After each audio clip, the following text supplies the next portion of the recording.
அண்மை செய்தி. அருணாச்சலில் மீண்டும் ஆட்சி அமைக்கிறது பாஜக. அருணாச்சல பிரதேச சட்டமன்ற தேர்தலில் மீண்டும் ஆட்சியை பிடிக்கிறது பாஜக. இது பற்றிய மேலும் விவரங்களை செய்தியாளர் ராஜா விவரிக்க கேட்கலாம். வணக்கம் ராஜா. மொத்தம் உள்ள 60 தொகுதிகளில் எத்தனை தொகுதிகளில் முன்னிலை பெற்றிருக்கிறது பாஜக? வணக்கம். இந்திய தேர்தல் ஆணையம் வெளியிட்டுள்ள அதிகாரப்பூர்வ அறிவிப்பில் அருணாச்சல் பிரதேச மாநிலத்தில் 60 சட்டப்பேரவை தொகுதியில் பாஜக 31 தொகுதிகளில் வெற்றி பெற்று இருக்கிறது. மேலும் 15 தொகுதிகள் முன்னிலையில் உள்ளது.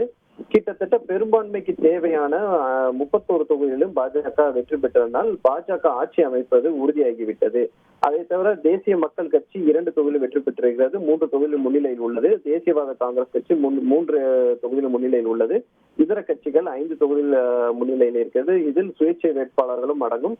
அதே போல் 32 சட்டப்பேரவை தொகுதியில் சிக்கிம் மாநிலத்தில் சிக்கிம் கிராந்தகாரி மோர்ச்சா அதிக பெரும்பான்மை பெற்று இருக்கிறது. கிட்டத்தட்ட 18 தொகுதியில் வெற்றி பெற்றிருக்கிறது. மேலும் 14 தொகுதியில் முன்னிலையில் இருக்கிறது.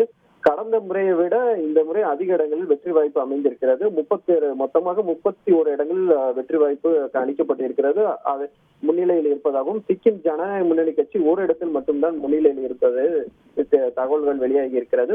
அதனால் சிக்கிம் கிராந்தகிரி மோர்ச்சாவும் மீண்டும் ஆட்சியை தக்க வைப்பது அதிகாரப்பூர்வமாக அறிவிக்கப்பட்டிருக்கிறது. சிக்கிம் கிராந்திய கட்சி 2வது முறையாக மீண்டும் ஆட்சியை அமைக்கிறது.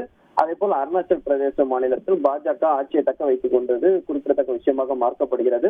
அருணாச்சல் மாநில முதல்வராக இருக்கும் பேமா காந்து 3வது முறையாக முதல்வராக பொறுப்பேற்பார் என தகவல் வெளியாகி இருக்கிறது. அதே போல் சிக்கிம் மாநிலத்தை எடுத்துக்கொண்டால் PS தாமாங்கு தற்போதைய முதல்வராக இருக்கிறார். அவர் மீண்டும் அவருக்கு வாய்ப்பு கிடைக்கும் என அக்கட்சி வட்டார தரப்பில் கூறப்பட்டிருக்கிறது. எப்பொழுது பதவியேற்பு விழா, ஆட்சி அமைக்க கூறி எப்போது ஆளுநரை சந்திப்பார்கள் என்பது குறித்தெல்லாம் இன்னும் சில மணி நேரங்களுக்கு தகவல்கள் வெளியாக உள்ளன.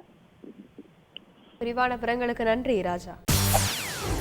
செய்திகளை உடனுக்குடன் தெரிந்து கொள்ள உடனே சப்ஸ்கிரைப் பண்ணுங்க.